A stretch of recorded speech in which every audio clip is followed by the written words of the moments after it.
Cet album devrait être le dernier, après une carrière longue et fructueuse. À 75 ans, Alain Chamfort fait le bilan, dans un ultime opus, de cette vie passée sur les scènes de France et devant son public qui ne l'a jamais lâché.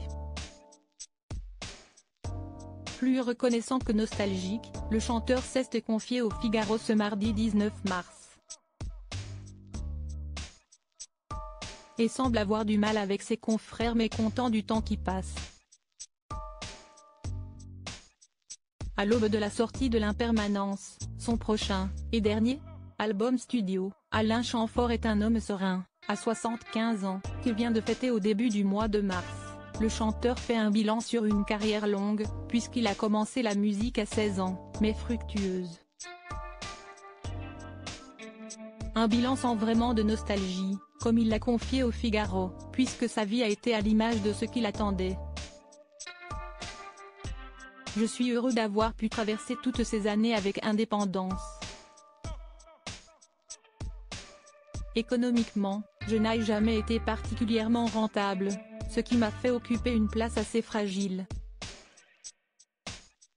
J'ai eu la confiance de gens à des époques plus ou moins faciles et ça m'a permis de construire un répertoire, d'avoir de la flexibilité, aussi, a-t-il notamment confié avant de rappeler qu'il a pu élever ses enfants, Clémentine, 46 ans, Gary et Lucas, 44 ans, Tess, 27 ans, et Lucien, 14 ans, sans avoir eu besoin d'exercer une autre activité.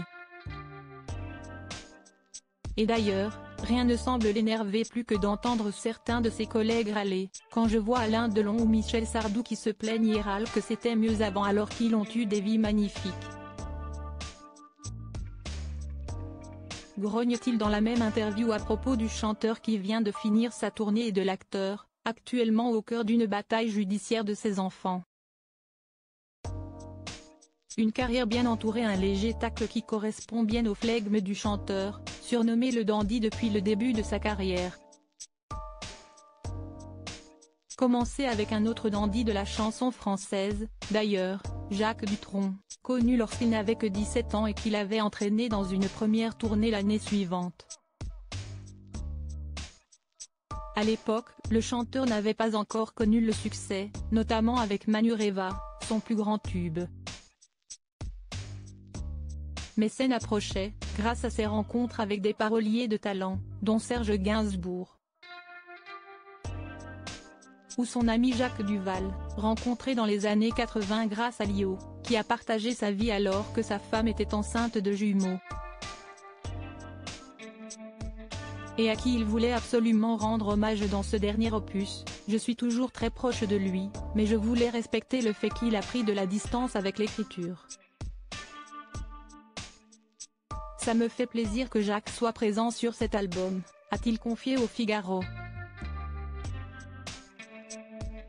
Un homme fidèle en amitié. Et reconnaissant.